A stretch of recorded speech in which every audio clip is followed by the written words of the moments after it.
Bakit nga ba walang rewind sa totoong buhay? Bakit hindi natin pwedeng balikan o ayusin yung nakaraan? Bakit sa tuwing lilipas ang mga panahon, tanging alaala na lang yung bitbit natin? Siguro nga ang buhay ay hindi lamang basta buhay. Kailangan mo ring palagahan lahat. Kung baga, ihalin tulad natin sa isang litrato. Maaari natin siyang makita, maalaala, ngunit hindi na natin pwedeng balikan.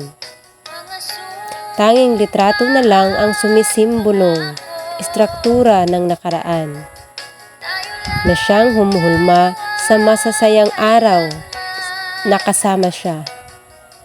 Kaya't ingatan at mahalin mo kung ano ang meron ka ngayon, dahil sa paglipas ng panahon, walang rewind, bakas na lang ng alaala.